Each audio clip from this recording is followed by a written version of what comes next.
Nikimba, blah, blah, blah, blah,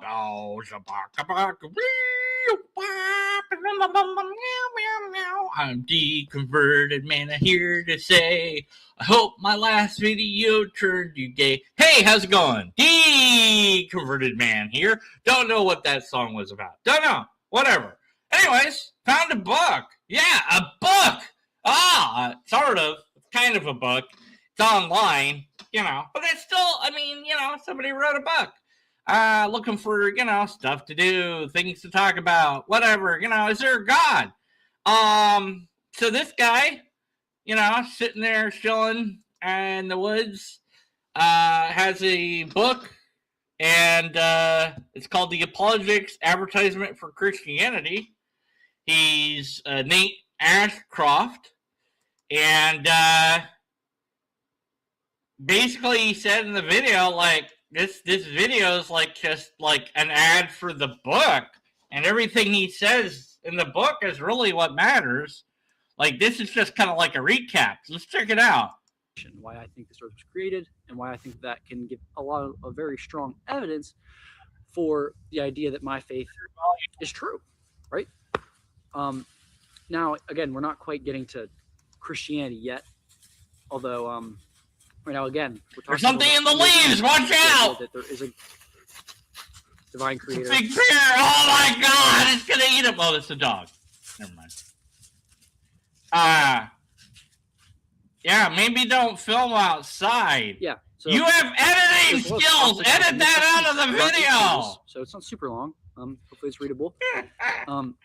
I'll talk about a bunch of different things. So yeah, I'm not gonna say all of them, but like there's one on like the origin of the universe. Okay. One on fine tuning. All right. Well, we can barely hear you, and why not edit the dog out? Why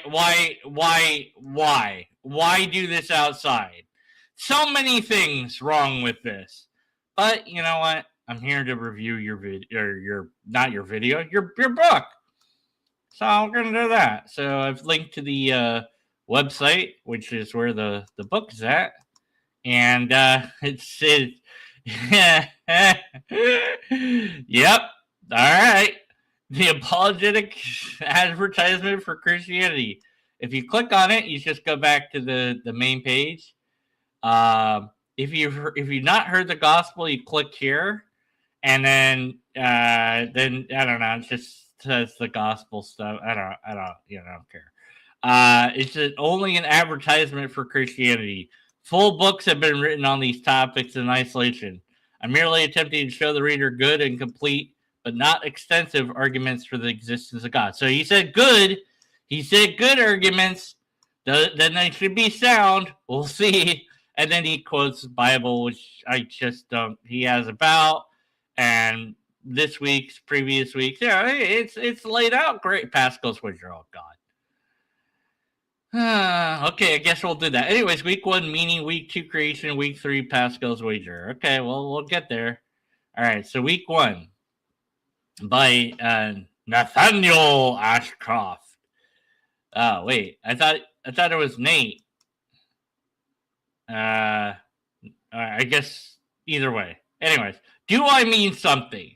Everything? Meaningless. Wisdom? Meaningless. Pleasure? Meaningless. Folly? Meaningless. Toil? Meaningless. What? Meaningless, says the teacher. Utterly meaningless. Everything is meaningless. All right. I can get behind that. Wait, it's from the Bible. It's Ecclesiastes. Darn it. Wait, was this question supposed to be something that I was going to answer? Or is it something that you're going to answer for me? All right. Well, yeah. All right. Another quote from the Bible. Okay. Another quote from the Bible. Okay. Do you actually have anything that you've written yourself here? Bible. Okay. Then we must look beyond the sun. Okay, maybe something he actually wrote stuff that now. Let's hope. Let's consider life under the sun. Okay? Or life without the consideration of God. All right. As an individual persons, humans search for ways to provide a sort of significance for their own lives. Broadly speaking, true, sure. That meaning is often found in different ways. We can be relative and can be relative to each person. Yeah, yeah. Meaning in this way, a subjective one does not mean that our lives has actual significance, just significance in our eyes. Yeah. What a precariously weak purpose. Well, in your view, I mean, that's what it is, though. Our lives matter to us and maybe other people, but definitely to us. And that's it. That there what you want more than that, but there isn't more than that. That you see it as weak. That's your subjective view. William Shakespeare writes in Macbeth, whatever. You mean the Scottish play? Damn it, you made me say the Scottish play's name. Well, sorry. I'm not on stage. It's fine. The way to dusty death. Out, out, brief candle. Life's but a walking shadow, a poor player that struts and frets his hour upon the stage, and then is heard no more. It is a tale told by an idiot, full of sound of fury, signifying nothing. Good times. So he didn't write that either, So this has been so far his only thing that he has written has been this paragraph. Everything else is copied. Okay. Dostoevsky writes stuff. I really don't care. I want to hear what you have to say. Even life itself will eventually come to halt, and anything you valued in life will disintegrate. Yeah, okay. You yourself are not eternal. Yeah, I know. I'm sure you're well aware. Well, then you don't need to tell me. It's okay. Neither is the effect you have. Yep, true. Any achievement, any person, any place, all goes up the illusion of immortality. Down it always falls. Oh, sucks to be us. Our society throws these created modes of meaning at us in constant bombardment. It does? Like what? Like, is there any? Do you have any examples of that? Or do we just have to? We just have to accept that. Okay. Created meaning is meaning we made up for ourselves. Yeah, I know. That's kind of that's what the term is. You're not telling me anything I don't already know. From our own mind, it's not from an outside source. Yeah, I mean, and if you want to get meaning from an outside source, you can. And there's plenty of people willing to take advantage of that. And there's a whole institutions built on taking advantage of that called religion. So you found Christianity, and that you were born into it or whatever, and you think that's your meaning. Okay, cool. Doesn't work for me though. It's something we ourselves have created. Yeah, that's true. Discovered meaning and significance that's found. It doesn't originate with us. You're just saying the same thing over and over again. Say something new. Created meaning is a decision to give oneself meaning. Okay, that's 3 times you've said the same thing, the same way, different way. Discover meaning is finding something that gives significance outside. Oh my God. Created meaning is much weaker than discovered meaning because it only means something to. Oh my jeez. It's not real meaning at all, but merely an illusion. When the created purpose comes and goes, they please. Yeah, okay. If I were to have a wonderful career, which I found great joy and value in, what happens when I retire, when my interest age or the purpose for love for it fails? Okay. Worse, what happens when I pass away? My purpose blinks out of existence. You already covered this. You already said that this is a thing.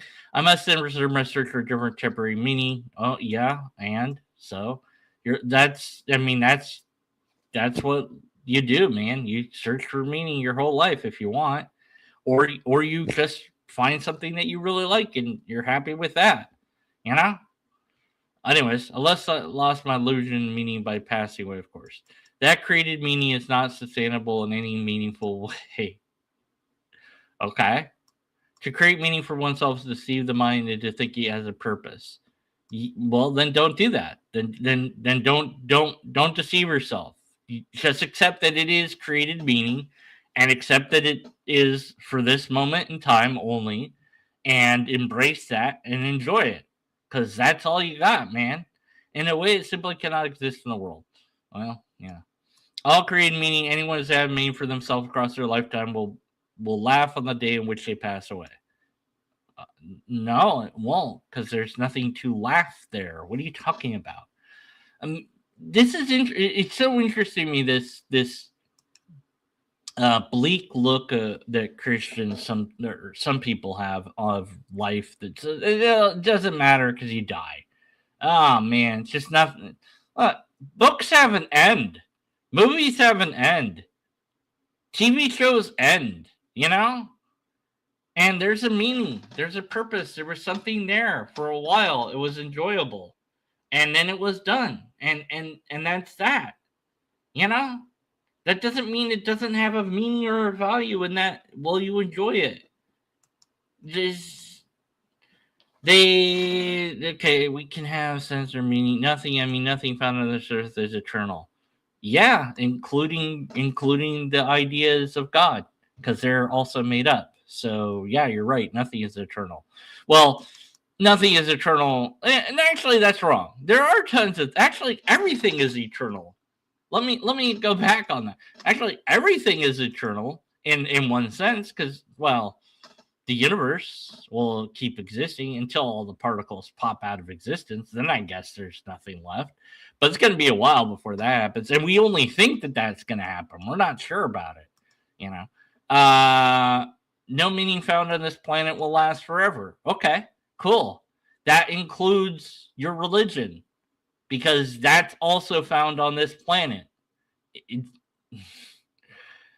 How can there be meaning that we discover it's not created by anybody? You can't have it because that doesn't exist. How can you find a purpose that will never fade? You can't. A purpose that doesn't go hardship's life. You can't. We as human beings yearn to have a life that means something. Maybe, maybe not. It depends on the sort of person you are. We want to matter in some way. Having meaning that is created meaning can be destroyed. Oh well, then you make a new one. So what? When that happens, we panic in search of a replacement. Oh, well, speak for yourself. You panic. I don't. If I was bring about world peace, eventually the sun will explode and all evidence of people I helped and the lasting impact I thought I had is gone. Yep, sure is. Well, but you at least did something pretty cool for a while. You had a world peace. That's pretty neat. And we'll enjoy that. Will we exist? Then my life no longer mattered. Well, in your view. I could just as easily never existed, but you do exist. Millions were helped by my solution, but all I did was delay the inevitable. Okay, you're just a nihilist, I guess. The same millions pass away along with any meaning they believe they had. We need something more substantial than that. Well, no, you don't need that. You want that, but there isn't that. It's just an illusion that you want. You want the illusion of eternity where you keep existing forever and ever and ever. So the first hour of eternity will be spent looking around at the eternal realm, whatever that looks like.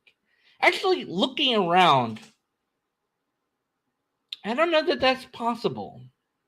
You don't have a body anymore once you're dead, so you can't see anything.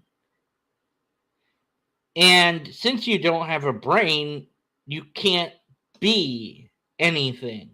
But if we're going to pretend that you have a thing that is a soul, spirit, whatever, and that exists somehow, what is it like to perceive a reality as that state? Because you have no sensory inputs at all. So it'd be purely in your mind at that point. So it's whatever you make it then. It's whatever you make up would be your reality then. And you would then literally be the god of your own reality in a sense, because you are creating it with your own mind. And since it's your mind, it would seem very real to you, even though you know ultimately it's not. Whoa, that's some heavy stuff there, man. But so the first hour of this eternal realm that you have here, just exploring it, trying to figure it out. What are the mechanics? What can you do? What can't you do? And then the next hour is exploring the activities therein. And then the next hour comes, and then the next, and a day, and a week, and a month, and a year, and a decade, and 1,000 years, 10,000 years, 40,000 years, 100,000 years, a Googleplex amount of years. You've done everything. You've created everything that you can create, that you can think of. You've had every adventure that there is to have. You've sung every song. You've done every play. You've said every word. You've exhausted all the possibilities. Maybe there's other minds to interact with. You interact with all of them. You exhaust all their possibilities as well. Now what? An eternity of what? Just existing? Just because? Or do you get to stop existing if you're bored? At which point you might say, well, now, what was the point of all this eternal realm if I stop existing?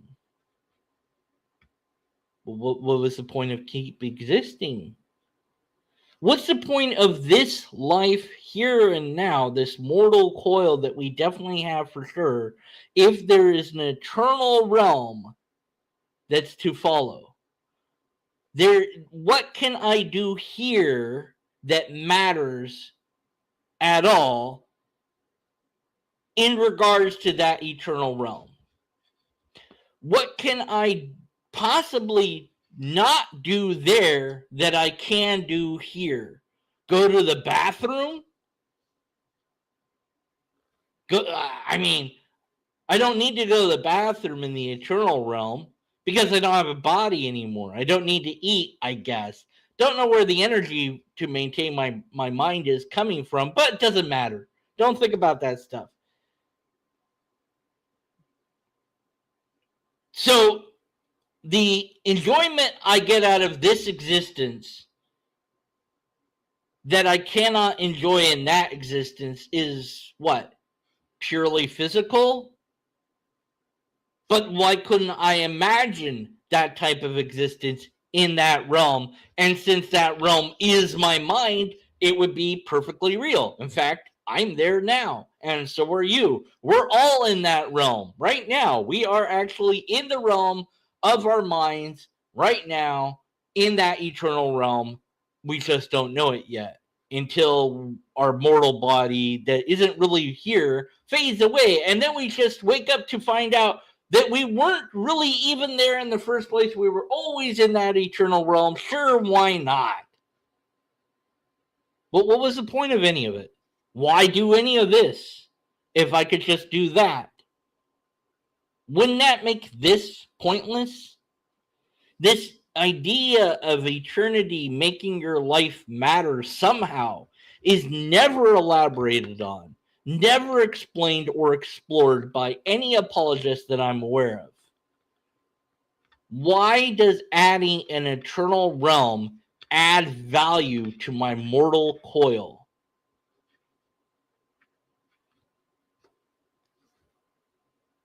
I don't know. Anyways. All right. The idea of just being a body of chemicals without a soul snatches out every possible significance we can have. I don't like reality. I hate reality, so I'm going to pretend that it's not real. This is an appeal to consequence. We're just, and it's this reductionist attitude that some theists have. I don't get it. We're just a soul. We're a meaningless pathetic soul, and that's all we are. It's just this soul. Does that do anything to you? We're just. I'm gonna put that as a comment. Oh, where's his video? I'm going back to his video. That's not his video. Oh my God. That was not his video.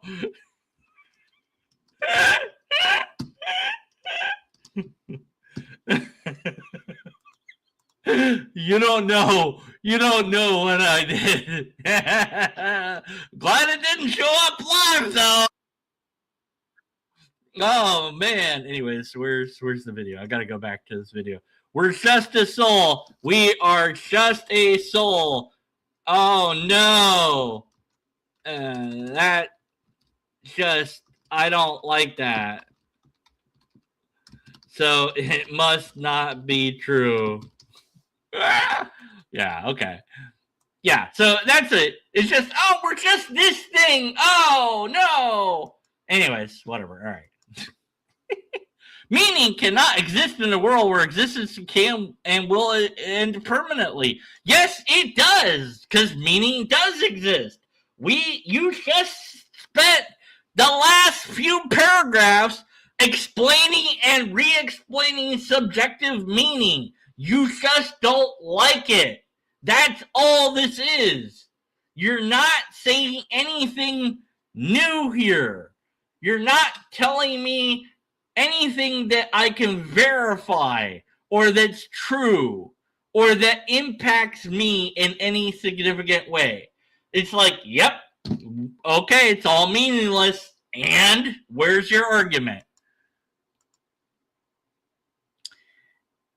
Where the world we live in can and will end. Okay, and if we have a soul, we're eternal beings that continue to exist and thrive in some faraway place and still be significant in our own little way. How? How will you be significant in such an eternal realm? Please explain that. That's what you should have spent your last few paragraphs explaining, is because you have this eternal existence, you matter in X, Y, and Z way. But here's the thing. There's a God that made everything, that has all the powers and abilities to do whatever. Compared to that, I'm meaningless. That's the only thing. It's like, there's nothing I can do that's anything even close to that. It can do anything and everything. And what can I do? Very limited things. Is God going to let me create stuff like it can? Or, no, that's just reserved for God, right?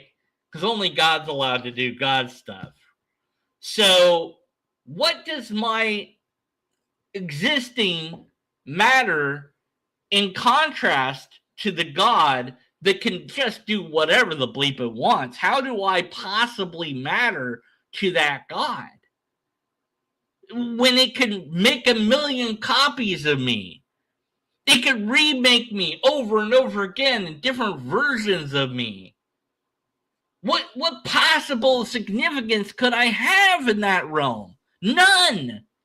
So you just move the goalposts backwards, and I'm just supposing that, no, in your eternal realm, life could be viewed, or eternal life could be viewed as completely pointless as well. And then what? I should do like a cartoon of this, where like people are in the afterlife, and they're like, well, this is boring. That must mean there's an other afterlife, you know? Anyways.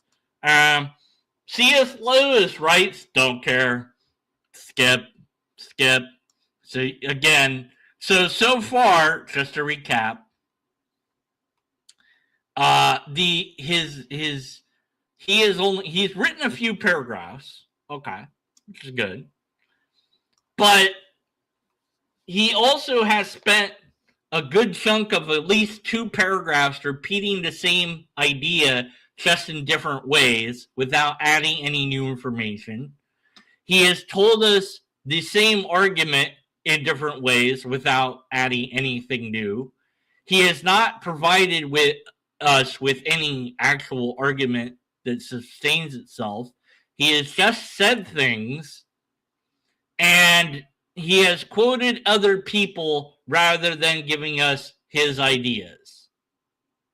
Just to recap. In today's society, I'm told a number of things can satisfy the whole of gaping insignificance within a person.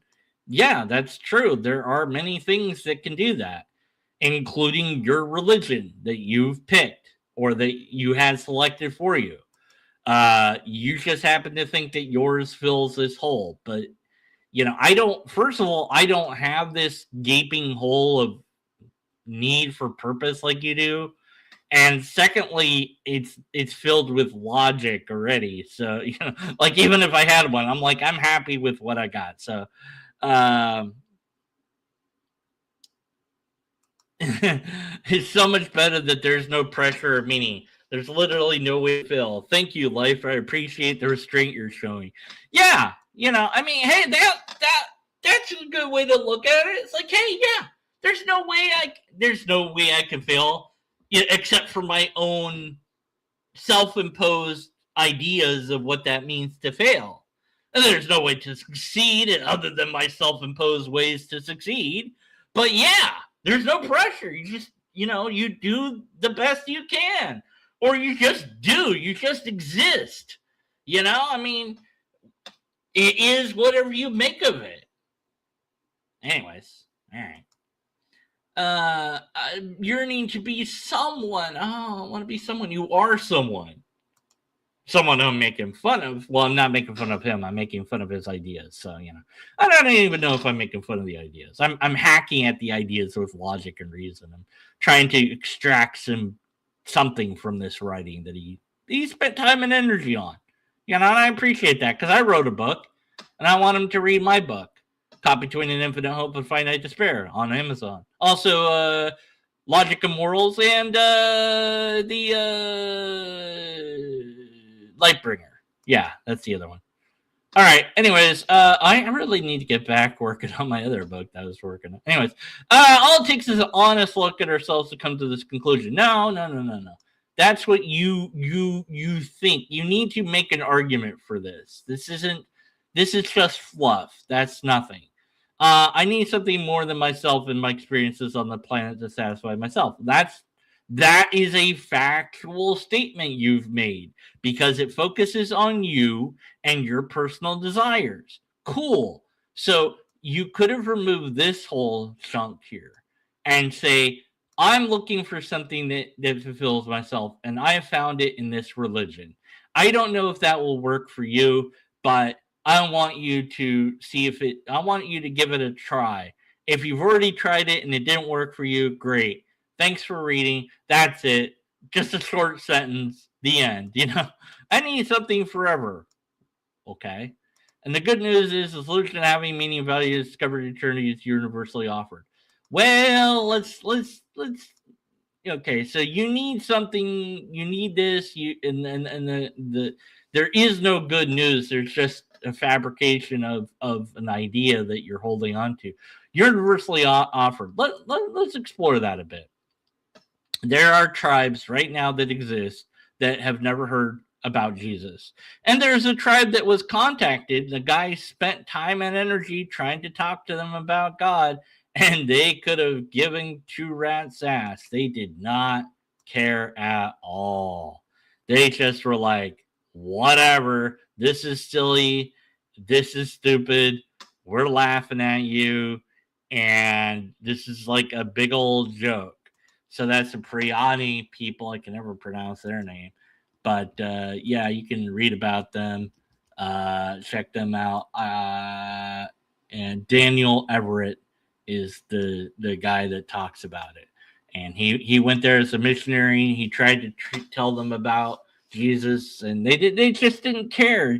It was nonsense to them. All right. Anyways, so it's not universally offered, and also it's not universally offered because I don't recognize it as an actual offering. I recognize it as an idea made up by people for people to consume. And I'm like, that's not true though. So no. Thanks. There's a logical We'll see about that. And probably acquires significance that's not swayed by the wind of life. Okay, meaning would be hard to come by if your universe can be explained in a materialistic way. Well, our universe is explained in a materialistic way. So I guess meaning is impossibly hard to come by then. See, this is again an appeal to consequence. To say there's no soul, there's no reason to believe there's a soul. No higher meaning, there is no higher meaning, and so on. The conclusion will come to looking at the creation of the universe from an atheistic worldview. There is no such thing as an atheist worldview. Okay? I don't understand. I don't know why theists do this. I don't get it. There is no atheistic worldview. It's not a thing. If everything is material, it is, and we're the result of random chance with a filtering mechanism that you always exclude because that's another theist trope, and our thought process are just neurons firing. This sounds like something somebody else wrote at this point. I mean, it's such the same argument I've heard and read over and over again. It's like this, it's like he got it from some apologetic website and just copied it. I wouldn't be surprised if he plagiarized it. I'm not saying that he did, but you know what? Just for funsies, let's Google this.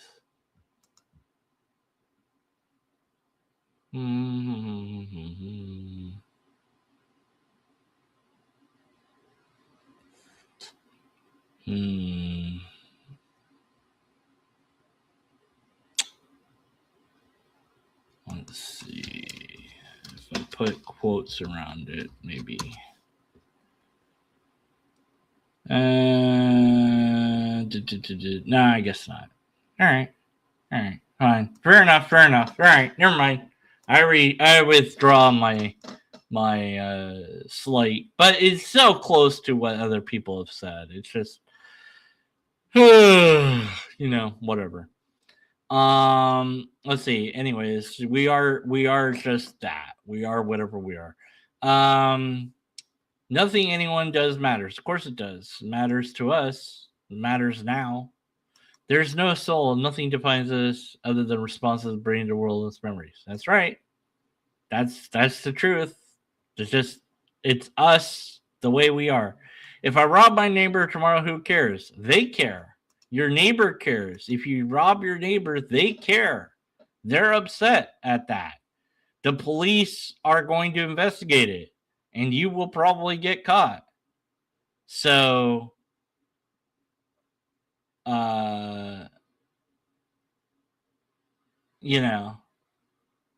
I just it matters to your name. It matters now. Okay, so I think I've covered this in this way before, but whatever. All right. Let's say that I capture you, take you somewhere remote, no one can find you, soundproof room, whatever. Oh, I'm not even going to detail what I do, but it's terrible stuff. Then I give you a drug that erases your memory. I take you back to where you were and dump you off back where I got you from. Did what I did to you matter? It's an open-ended question. We have to really think about this. While you are being tortured, you don't like it. It hurts, sucks. You know.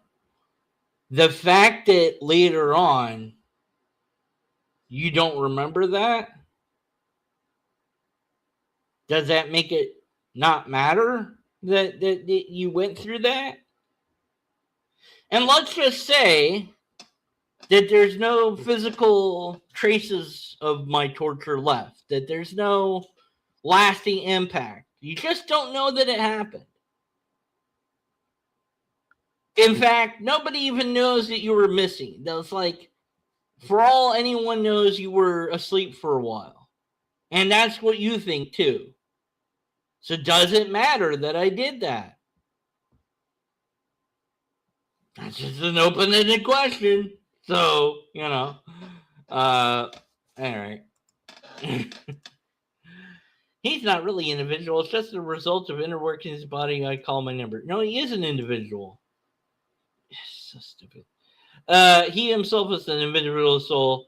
He's just dumb chance. Oh no, he's just dumb chance. But the soul is also chance. So what makes it better? So we shouldn't care about him, but we do. And then that's it. So wow. I'm not gonna go over the next two stuff now. Maybe I'll do part 2 and 3, I guess. I don't know. Wow. Way to write nothing, dude. I mean, it's you could have. I mean, you didn't, but you might as well have copied and pasted from some apologetic website. It's just, it doesn't matter. It doesn't matter. It doesn't matter. Like, what does having a soul add value? How does that function mechanically speaking? How does that make me matter more than I matter now? Because it's not random chance. Okay. So what? Who cares? Why does that matter? Yeah, I just. All right. Anyway, that's all, I guess. So we didn't have. You notice that there was no argument at all. Just none. No syllogism. No anything. Evidence? Nah. No evidence. No repeatable tests. Just assertions and lots of logical fallacies, primarily appeal to consequence over and over again. This, if this is an advertisement for Christianity, it's a very bad one, and I think I'll pass. And search for meaning is entirely subjective. I don't need somebody else to tell me what my meaning is. I get to make it every moment of every second that I exist. And as long as we exist, there is hope in this world. And even after that, well, there's other people and there'll still be hope. Now, eventually there won't be a world. Will there be hope? No. Not in that sense, no. Could we figure out a way to negate that or stop it? Sure, maybe. Are we going to? Oh, well. All right. Until next time, be skeptical. And after next time, stay skeptical. And now I need to go get a salad because somebody talked about a salad. So, darn it. Yeah. Don't do that. Yeah. Okay. Salad.